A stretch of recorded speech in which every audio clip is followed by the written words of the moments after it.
Guys, എല്ലാവരും സുഖമായിട്ട് സന്തോഷമായിട്ടിരിക്കുന്നതെന്ന് വിചാരിക്കുന്നു. ഞാനിത് എങ്ങോട്ടായി വെളുപ്പാങ്കാലത്ത് പോകുന്നതെന്ന് അറിയാവോ? നമ്മുടെ മാനന്തവാടിയിൽ നിന്ന് ഈ കാട്ടിലൂടെ ഒരു 10-24 കിലോമീറ്റർ ദൂരം ചെന്ന് കഴിഞ്ഞിട്ടുണ്ടെങ്കിൽ തിരുനെല്ലി എന്ന് പറയുന്ന ജനസാന്ദ്രത കുറഞ്ഞ ഒരു ഗ്രാമമുണ്ട് കേട്ടോ. അവിടെ ഒരു വളരെ പ്രശസ്തമായ മഹാവിഷ്ണു ക്ഷേത്രമുണ്ട്. ആ ക്ഷേത്രത്തിലേക്കാണ് കേട്ടോ പോകുന്നത്. എന്ത് ഭംഗിയാണെന്ന് നോക്കിയാൽ നിറച്ച് കണിക്കുന്നകൾ പൂത്ത് നിൽക്കുക. അങ്ങനെ നമ്മളിതേ മഹാവിഷ്ണു ക്ഷേത്രത്തിൽ എത്തിയിട്ടുണ്ടോ. ഈ കല്ലുകൊണ്ടുള്ള പടികൾ കയറി വേണം കേട്ടോ നമുക്ക് മുകളിലേക്ക് എത്താൻ. ഈ വലതുവശം വഴി കിഴക്കേ നട വഴി വേണമെങ്കിൽ നമുക്ക് ദർശനത്തിന് പോകാവുന്നതാണ്. ഞങ്ങൾ ഈ കല്ലിക്കൂടെ കയറി തന്നെയാണ് കേട്ടോ, സ്റ്റെപ്പ് വഴിയാണ് ഞങ്ങൾ മുകളിലേക്ക് പോയത്. ചാച്ചന് വരണമെന്ന് ഭയങ്കര നിർബന്ധമായിരുന്നു അമ്പലത്തിലേക്ക് പോയപ്പോൾ. അപ്പോൾ പിന്നെ ചാച്ചനെ കൂടെ കൊണ്ടുപോകാമെന്ന് വിചാരിച്ചു. പക്ഷെ ചാച്ചൻ ഒത്തിരി ദൂരം നടന്നൊന്നുമില്ല, ജസ്റ്റ് തൊഴുത് അവിടെ ഇരുത്താണ് കേട്ടോ ചെയ്തത് ചാച്ചനെ. ക്ഷേത്രത്തിൽ കുറച്ച് പണികൾ നടക്കുന്ന കാരണം ഞാൻ ക്ഷേത്രത്തിൻ്റെ വീഡിയോ ഒന്നും എടുത്തിട്ടില്ല. ജസ്റ്റ് ഒരു ഫോട്ടോ മാത്രം ഇവിടെ ആഡ് ചെയ്യുന്നുണ്ട് കേട്ടോ. നേരത്തെ എടുത്തു വെച്ചിരുന്ന ഒരു ഫോട്ടോയാണിത്. ഇങ്ങനെയായിരുന്നു നമ്മുടെ ക്ഷേത്രം കേട്ടോ. ഈ കൽത്തൂണുകൾ കണ്ടോ, ഇതാണ് ഇവിടുത്തെ പ്രത്യേകത തന്നെ. അങ്ങനെ ക്ഷേത്രത്തിൻ്റെ ഉള്ളിൽ കയറി ഞങ്ങൾ ദർശനമൊക്കെ നടത്തി തിരിച്ചിറങ്ങി വന്നതിന് ശേഷം ആണ് ഇനി പാപനാശിനിയിലേക്ക് പോകുന്നത്. ഈ കാണുന്നതാണ് കൽപ്പാത്തി കേട്ടോ. പണ്ട് ചിറക്കൽ മഹാരാജാവിൻ്റെ പത്നി ക്ഷേത്ര ദർശനത്തിനെത്തിയപ്പോൾ വെള്ളം കുടിക്കാൻ ദാഹിച്ച് വലഞ്ഞ് അവിടുത്തെ പൂജാരിയോട് വെള്ളം ചോദിച്ചു. അപ്പോൾ ആ പൂജാരി പറഞ്ഞു ഒരുപാട് ദൂരെ നിന്ന് കൊണ്ടുവന്ന വെള്ളം തീർന്നു പോയിന്ന്. അങ്ങനെ വെള്ളം കിട്ടാതെ വിഷമിച്ച തമ്പുരാട്ടി ഉണ്ടല്ലോ, അവരോട് ആ കൂടെ വന്നവരോടൊക്കെ പറഞ്ഞു എനിക്ക് വെള്ളം കിട്ടിയാലേ ഞാൻ ഇനി ഇവിടുന്ന് പോകൂ എന്നായി. അങ്ങനെ അവസാനം അവർ ദൂരെ ഒരു വരാഹം എന്ന് പറയുന്ന അരുവിയിൽ നിന്ന് വെള്ളം മുള വഴി അവിടെ എത്തിച്ചു, തൂണുകളൊക്കെ ഇട്ട്. പിന്നീട് ആ മുളയൊക്കെ മാറ്റി ഇതുപോലെ കൽപ്പാത്തിയാക്കി. ഇതിൽ നിന്നാണ് കേട്ടോ ക്ഷേത്രത്തിലെ ആവശ്യത്തിന് വെള്ളം എടുക്കുന്നത്. പിന്നെ ഈ പടവുകളൊക്കെ ഇറങ്ങി താഴേക്ക് എത്തിക്കഴിഞ്ഞുണ്ടല്ലോ നമ്മൾ നേരെ കാണുന്നത് പഞ്ചതീർത്ഥക്കുളമാണ് കേട്ടോ. 5 തീർത്ഥങ്ങൾ ഒരുമിച്ചുള്ളതാണ് ഈ പഞ്ചതീർത്ഥക്കുളം എന്നാണ് ഐതിഹ്യം കേട്ടോ. ഞാൻ പകുതി എത്തിയപ്പോൾ നിന്ന് പോയത് എന്താണെന്നറിയാമോ? എല്ലാ പെൺപിള്ളേരുടെ സ്വഭാവം തന്നെ. ഇപ്പുറത്ത് റൈറ്റ് സൈഡിൽ ഒരു കടയുണ്ട്. ആ ഷോപ്പ് നോക്കിയിട്ടാണ് ഞാൻ നിന്നിട്ട്. അവിടെ കാണാൻ ഭംഗിയുള്ള കുറേ സാധനങ്ങൾ ഇങ്ങനെ ബാമ്പ് കൊണ്ടും ഇതുകൊണ്ടൊക്കെ നിർമ്മിച്ചിട്ടുള്ള കുറേ സാധനങ്ങൾ ഇട്ടിട്ടുണ്ട്. അപ്പോൾ അത് കണ്ടപ്പോൾ ഞാൻ അവിടെ നിന്ന് പോയതാണ്. ഈ പഞ്ചതീർത്ഥക്കുളം എന്താണെന്ന് അവിടെ ബോർഡിൽ വിശദമായിട്ട് അവർ എഴുതി വെച്ചിട്ടുണ്ട്. ഇവിടെ കണ്ട് ഇവിടെയും കുറച്ച് സ്റ്റെപ്പുകളുണ്ട്. അത് ഇറങ്ങി ചെന്ന് കഴിഞ്ഞിട്ടുണ്ടെങ്കിൽ ഒരു എന്താ പറയുക, ഒരു പാലം പോലെ ഒരു കല്ല് കൊണ്ടുള്ള ഒരു ഇത് വെച്ചിട്ടുണ്ട്. ആ നടപ്പാതയിലൂടെ നടന്നു പോയി കഴിഞ്ഞിട്ടുണ്ടെങ്കിൽ നമുക്ക് അവിടെ ഭഗവാന്റെ പാദങ്ങളും ശംഖും ഒക്കെ കൊത്തി വെച്ചിരിക്കുന്നത് കാണാൻ പറ്റുന്നതാണ് കേട്ടോ. ഭയങ്കര രസമാണ് ഈ കുളം കാണാൻ വേണ്ടിയിട്ട്. നിറച്ച് ഈ മഴയൊക്കെ പെയ്ത് കഴിഞ്ഞിട്ടുണ്ടെങ്കിൽ ഇവിടെ നിറയെ വെള്ളമായിരിക്കും, മുഴുവൻ നിറഞ്ഞു കിടക്കും കേട്ടോ. നമുക്ക് പേടിയാവും അതിനകത്തോടെ നടക്കുമ്പോൾ. എനിക്ക് ഇങ്ങനത്തെ സാധനത്തിലൂടെയൊക്കെ നടക്കാൻ പേടിയാണ് കേട്ടോ. താഴേക്ക് വീണ് പോകുന്നതിൽ തോന്നും. എന്ത് ഭംഗിയാന്ന് നോക്കിക്കേ, ഓരോന്ന് കൊത്തി വെച്ചിരിക്കുന്നത് കണ്ടോ. എത്ര ഭംഗിയായിട്ടാണ് കാൽപാദങ്ങളും ശംഖും എല്ലാം അവിടെ കൊത്തി വെച്ചിട്ടുണ്ട്. ഇവിടെ തിരിതെളിയിക്കാറും ഉണ്ട് കേട്ടോ. അത് കഴിഞ്ഞിട്ട് നമ്മൾ കുറേ കൂടെ മുന്നോട്ട് പോയി കഴിയുമ്പോൾ ഒത്തിരി ദൂരം നമ്മൾ കാട്ടിലൂടെ നടക്കണം. ഇങ്ങനെ ഇവിടെ ആദ്യം കല്ലായിരുന്നു കേട്ടോ, തനി കല്ലും മണ്ണും ഒക്കെ ആയിട്ടായിരുന്നു. പിന്നീട് നടക്കാനുള്ള ബുദ്ധിമുട്ട് കാരണമൊക്കെ അവർ ഇങ്ങനെ മാറ്റി ഇതുപോലെ ടൈല് മാതിരി ഇട്ടതാണ്. പക്ഷേ എനിക്ക് ആദ്യത്തെയാണ് ഇഷ്ടം. പണ്ടൊക്കെ വരുമ്പോൾ ഭയങ്കര രസമായിരുന്നു. കാലും കൈയൊക്കെ കുറച്ച് വേദനിക്കുമെങ്കിലും ആ ഉരുളം കല്ലിലൊക്കെ ചവിട്ടി നടക്കാൻ ഭയങ്കര രസമായിരുന്നു. അങ്ങനെ കുറച്ച് അധിക ദൂരം നടന്ന് നമ്മൾ അവസാനം പാപനാശിനിയിൽ എത്തിയിട്ടോ. പാപനാശിനിയിൽ മുങ്ങിക്കുളിച്ചാൽ ഏത് പാപവും തീരുമെന്നാണ് പറയുന്നത്. ഇവിടെ പിതൃക്കന്മാർക്കൊക്കെ മരണാനന്തര ക്രിയകൾ ചെയ്യുന്നതും ബലിയിടുന്നതും ഒക്കെ ഇവിടെയാണ്. ഇവിടെ ബലിയിട്ട് കഴിഞ്ഞിട്ടുണ്ടെങ്കിൽ നമ്മൾ ഏത് ആത്മാവിനും ശാന്തി കിട്ടുമെന്ന് കേട്ടോ പറയുന്നത്. ഒരുപാട് ജനങ്ങൾ കണ്ടോ, ഇവരെല്ലാം ഓരോരോ കർമ്മങ്ങളൊക്കെ ചെയ്യാൻ വേണ്ടിയിട്ട് ഇവിടെ എത്തിയിരിക്കുന്നതാണ്. പല പല സ്ഥലങ്ങളിൽ നിന്ന് വന്നവരായിരിക്കും കേട്ടോ ഇവർ. ഇതാണ് പാപനാശിനി. ഈ പാപനാശിനിയിൽ നമ്മൾ കയ്യും കാലൊക്കെ കഴുകി നമ്മുടെ മേത്തൊക്കെ കുറച്ച് വെള്ളമൊക്കെ തളിച്ചിട്ടാണ് കേട്ടോ എല്ലാവരും പോകുന്നത്. എനിക്ക് ഈ പാപനാശിനിയായിട്ട് ഒരു കണക്ഷൻ ഉണ്ട്. എന്താണെന്ന് വെച്ചാൽ എൻ്റെ അച്ഛൻ മരിച്ചു കഴിഞ്ഞിട്ട് ഞാൻ എൻ്റെ അച്ഛൻ്റെ വേണ്ടിയിട്ടുള്ള കർമ്മങ്ങളൊക്കെ ചെയ്തത് ഇവിടെ വെച്ചിട്ടാണ്. അപ്പോൾ ഇവിടെ വന്ന് നിൽക്കുമ്പോൾ എനിക്ക് ചെറുതായിട്ട് സങ്കടമൊക്കെ വരാറുണ്ട് കേട്ടോ. എന്താണെങ്കിലും ഓർമ്മകളല്ലേ, നമുക്കതൊന്നും ഒരിക്കലും മറക്കാൻ പറ്റുന്ന കാര്യങ്ങളല്ലല്ലോ. അങ്ങനെ അവസാനം ഞങ്ങൾ നടന്ന് ദേ അടുത്ത സ്ഥലത്തേക്ക് പോവുകയാണ്. കുറച്ച് മുന്നേ ഞാൻ പഞ്ചതീർത്ഥക്കുളം കാണിച്ചു തന്നില്ലേ, ആ പഞ്ചതീർത്ഥക്കുളം കഴിഞ്ഞ് മുന്നോട്ട് വന്നു കഴിഞ്ഞിട്ടുണ്ടെങ്കിൽ നമുക്കിവിടെ ഗുണ്ടികാ ക്ഷേത്രം കാണാൻ പറ്റും കേട്ടോ. ഈ തിരുനെല്ലി ക്ഷേത്രത്തിൻ്റെ അത്രയും തന്നെ പഴക്കമുണ്ട് ഗുണ്ടികാ ക്ഷേത്രത്തിനും എന്നാണ് പറയുന്നത്. ഇവിടെ ശിവൻ്റെ പ്രതിഷ്ഠയാണ് കേട്ടോ. ഒരു ഗുഹ പോലെ ഉണ്ടാക്കി അതിൽ ശിവപ്രതിഷ്ഠയാണ് ചെയ്തിരിക്കുന്നത്.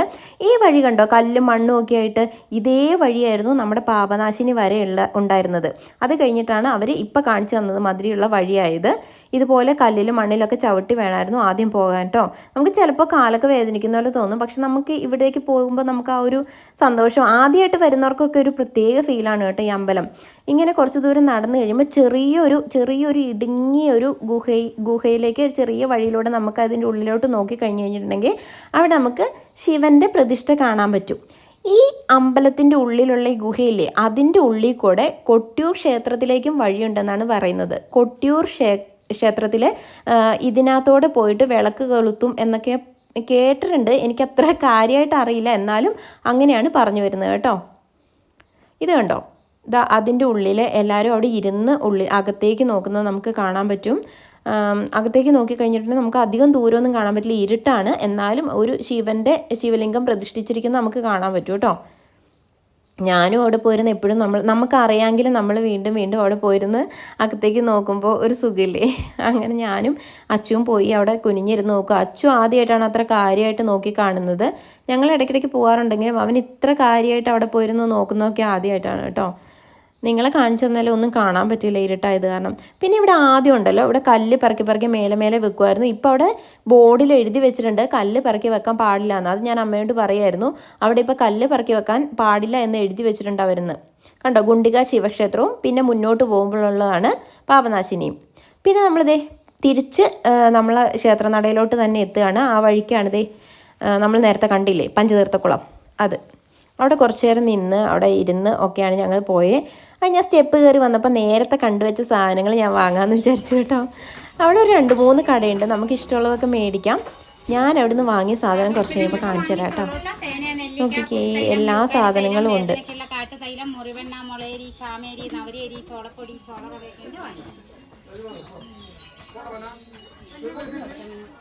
നിങ്ങൾ കണ്ടില്ലേ, ഒരുപാട് നടക്കാനുള്ളത് കാരണം ഞങ്ങൾ ചാച്ചനെ അങ്ങോട്ട് കൊണ്ടുപോയില്ലായിരുന്നു. ചാച്ചനും അങ്ങോട്ടേക്ക് വരണമെന്ന് വലിയ ആഗ്രഹമൊന്നുമില്ലായിരുന്നു. ഇത്രയും ദൂരം നടക്കണ്ടേ, ചാച്ചന് ഒന്ന് ഓക്കെ ആയി വരുന്നതേ ഉള്ളൂ. അവിടെ ചുറ്റിക്കറങ്ങി നടന്ന് ഞാൻ എന്താ മേടിച്ചതെന്ന് നിങ്ങൾക്ക് കാണണ്ടേ.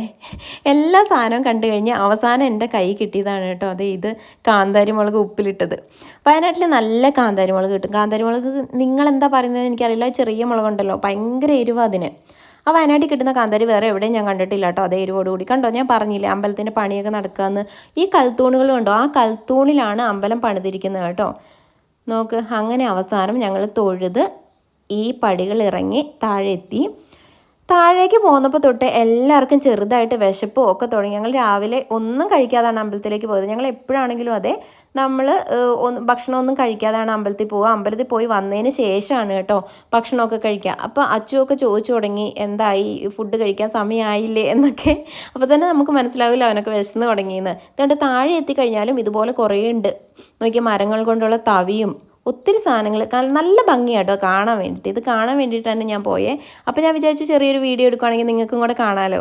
കുറേ പേര് ഇവിടുന്ന് വാങ്ങിക്കും കേട്ടോ. അവസാനം തൊട്ടടുത്ത് അവിടെ തന്നെ നമ്മൾ നട ഇറങ്ങി കഴിഞ്ഞാൽ തന്നെ ലെഫ്റ്റ് സൈഡിൽ ചായയൊക്കെ കുടിക്കാനുള്ള കടയുണ്ട്. നല്ല പൂരിയും കിട്ടി, നല്ല അടിപൊളി മസാല ദോശയും കഴിച്ചു. അങ്ങനെ എല്ലാം കഴിച്ച് നല്ലതായിരുന്നു. അത്യാവശ്യം കുഴപ്പമില്ലാത്ത സാധനങ്ങളാണ്, നല്ല വൃത്തിയുണ്ടായിരുന്നു കേട്ടോ ഭക്ഷണത്തിനൊക്കെ. അങ്ങനെ അവസാനം ഞങ്ങൾ തിരിച്ച് വീട്ടിലേക്ക് പോകാമെന്ന് വിചാരിച്ചു. കുറച്ച് നേരം അയലക്കടയൊക്കെ ചുറ്റിക്കറങ്ങി നടന്നു. പിന്നെ നമ്മൾ ആ കാട്ടിലൂടെ തന്നെ വേണം പോകാൻ. അങ്ങോട്ട് പോയപ്പോൾ അധികം വണ്ടി നിർത്തും, അവിടെ ഇറങ്ങും, ഒന്നും ചെയ്തില്ല. പക്ഷേ ഇങ്ങോട്ട് വന്നു കഴിഞ്ഞപ്പം അവിടെ നല്ല രസമാണ്. ആ കാടിൻ്റെ അടുത്ത് ഇറങ്ങി നല്ല കാറ്റും തണുപ്പും ഒക്കെ ആയിട്ട്. ഒന്നാമത് വയനാടൻ ക്ലൈമറ്റ് അല്ലേ, പിന്നെ നമുക്ക് തൃശ്ശൂരിൽ നിന്ന് വന്നപ്പോൾ ഉള്ളൊരു ഇത് കാരണമാണ് നമ്മൾ കാട്ടിലിറങ്ങി നിന്നത്. നമ്മൾ ഉപ്പിലിട്ട മാങ്ങ വാങ്ങിച്ചിട്ടുണ്ടായിരുന്നു കേട്ടോ. ആ മാങ്ങയാണ് ഈ തിന്നുകൊണ്ട് നടക്കുന്നത്. ഞാൻ അങ്ങോട്ട് പോയപ്പോൾ പറഞ്ഞില്ലായിരുന്നു കണിക്കൊന്നയൊക്കെ ഒത്തിരി പൂത്ത് നിൽപ്പുണ്ടെന്ന്. അവിടെ എനിക്ക് പറിക്കാൻ പറ്റുന്ന പൊക്കത്തിൽ ഒരു കണിക്കൊന്ന നിൽക്കുന്നത് കണ്ടപ്പോൾ ഞാനവിടെ ഇറങ്ങി 2 പൂവൊക്കെ പൊട്ടിച്ചെടുത്തു. എന്താണെന്നറിയില്ല, ഇത് കാണുമ്പോൾ ഒരു രസം. ഒത്തിരി ഉണ്ട്, എന്നുവെച്ചാൽ 2 വശവും നിറച്ച് കണിക്കൊന്ന മരങ്ങൾ ഇപ്പോൾ പൂത്ത് നിൽക്കുക. ഇക്കൊല്ലം ഒരുപാട് പൂവുണ്ടെന്ന് തോന്നുന്നില്ല. ഏത് കണിക്കൊന്ന നോക്കിയാലും നിറച്ച് പൂവാണ്. ഇതൊരു കുട്ടി മരമാണ് കേട്ടോ. അതിൽ നിന്ന് ഞാൻ 2 പറിച്ചെടുത്തു. എന്തിനാണെന്ന് ചോദിച്ചാൽ എനിക്കറിയില്ല. ഞാനത് വീട്ടിൽ കൊണ്ടുപോയി. എന്തൊരു യെല്ലോ കളറാന്ന് നോക്കി അതിന്. അത് കഴിഞ്ഞിട്ട് ഞങ്ങളിങ്ങനെ പ്രകൃതിയുടെ ഭംഗിയൊക്കെ ആസ്വദിച്ച് അങ്ങനെ പോയി. കുറച്ച് ദൂരം ഇങ്ങ് വന്നു കഴിയുമ്പോഴുണ്ടല്ലോ, ഇതുപോലെ തന്നെ ഫേമസ് ആയിട്ടുള്ളൊരു ഉണ്ണിയപ്പക്കടയുണ്ട്. ഈ ഉണ്ണിയപ്പക്കടയ്ക്ക് വർഷങ്ങളുടെ പഴക്കമുണ്ട് കേട്ടോ. പക്ഷേ ഈ ഉണ്ണിയപ്പത്തിൻ്റെ ടേസ്റ്റ് നമുക്ക് വേറെ എവിടെയും കിട്ടില്ല. അത്രയ്ക്ക് ടേസ്റ്റാണ് ഈ ഉണ്ണിയപ്പത്തിന്. ഞാൻ അവിടുന്ന് കുറച്ച് ഉണ്ണിയപ്പവും വാങ്ങിയിട്ടുണ്ടായിരുന്നു. പിന്നെ അവിടെ തൊട്ടടുത്ത് തന്നെ ലെമൺ ജ്യൂസൊക്കെ വെക്കുന്ന ഒരു ഷോപ്പ് ഉണ്ടായിരുന്നു. അവിടെ നിന്ന് അച്ചു ഒരു ലെമൺ ജ്യൂസും കുടിച്ചു. അങ്ങനെ നമുക്ക് അപ്പം അവരുണ്ടാക്കി തരുന്നതാണ് കേട്ടോ. നല്ല ഫ്രഷ് ആയിട്ടുള്ള സാധനങ്ങളാണ്. ഈ ഉണ്ണിയപ്പം വാങ്ങാൻ വേണ്ടി തന്നെ ആളുകൾ അവിടെ നിർത്തി ഉണ്ണിയപ്പമൊക്കെ ആവശ്യത്തിന് മേടിച്ചിട്ടാണ് പോകുന്നുണ്ടല്ലോ. അതാണ് തെറ്റ് റോഡ്. ഇത് 2 സ്ഥലത്തേക്ക്, ഒന്ന് തിരുനെല്ലിയിലേക്കും ഒന്ന് മൈസൂർ റോഡുമാണ് കേട്ടോ. ഇത് കാണിച്ചു തരാം. ഇത് ഉണ്ണിയപ്പക്കടയിൽ ഉണ്ണിയപ്പം. അവിടെ നിന്ന് അച്ചു ഒരു ഗ്ലാസ് ലെമൺ ജ്യൂസൊക്കെ വാങ്ങിച്ചു കുടിച്ചു കേട്ടോ. അത് കഴിഞ്ഞിട്ട് വണ്ടി തിരിക്കാൻ നോക്കിയപ്പോഴാണ് അവിടെ കുറച്ച് കുരങ്ങന്മാരെ കണ്ടത്. ആ മരത്തിലൊക്കെ തൂങ്ങി ആടുന്നേ. നിങ്ങളെപ്പോലെയൊക്കെ തന്നെയല്ലേ കാണാൻ, നോക്കിക്കേ. അങ്ങനെ ഞങ്ങൾ നോക്കിയപ്പോൾ ഉണ്ടല്ലോ അവിടെ ഒരു തള്ളക്കുരങ്ങ് ഒരു കുഞ്ഞു കുരങ്ങിനെയൊക്കെ ഇങ്ങനെ ചേർത്ത് പിടിച്ചിരിക്കുന്ന കണ്ടു കേട്ടോ. അത് കണ്ട ആവേശത്തിൽ ഞങ്ങൾ അങ്ങോട്ട് പോയതാ. നോക്ക് നോക്ക് എന്ത് രസമാണ് നോക്ക് ഇതുങ്ങളെ കാണാൻ. എനിക്കിഷ്ടം കേട്ടോ കുരങ്ങന്മാരെ. പിന്നെ അവിടെ നിന്ന് കുറച്ച് കുരങ്ങന്മാർ വെള്ളമൊക്കെ കുടിക്കുന്ന കണ്ടു. അങ്ങനെ അതൊക്കെ കണ്ട് ഞങ്ങൾ കുറച്ച് നേരം നോക്കിയിരുന്ന് പിന്നെയും വീട്ടിലോട്ട് പോയിട്ടോ. നോക്കിക്കേ കാട്ടിൽ കുറച്ച് ഭംഗിയുള്ള പൂക്കൾ കണ്ടോ, എന്ത് രസമാണ് നോക്കിക്കേ. കുറച്ച് ദൂരം അങ്ങനെ ഉണ്ടായിരുന്നു. അങ്ങനെ ഉണ്ണിയപ്പ കടയിൽ നിന്ന് വാങ്ങിച്ച ഉണ്ണിയപ്പം എല്ലാം ഓരോരുത്തർ ഓരോന്ന് കഴിച്ച് പയ്യെ വീട്ടിലെത്തിയിട്ടോ. വീട്ടിലെത്തിയപ്പോഴത്തേക്കും ഒരു സമയമായിട്ടുണ്ടായിരുന്നു. വീണ്ടും ഞങ്ങൾ അവിടെ ഇരുന്ന് കുറച്ച് വിശേഷങ്ങളൊക്കെ പറഞ്ഞ് പയ്യാണ് അടുത്ത പരിപാടിയിലേക്ക് കടന്നത് കേട്ടോ. അപ്പോൾ അടുത്ത വീഡിയോയിൽ കാണാം. ബൈ.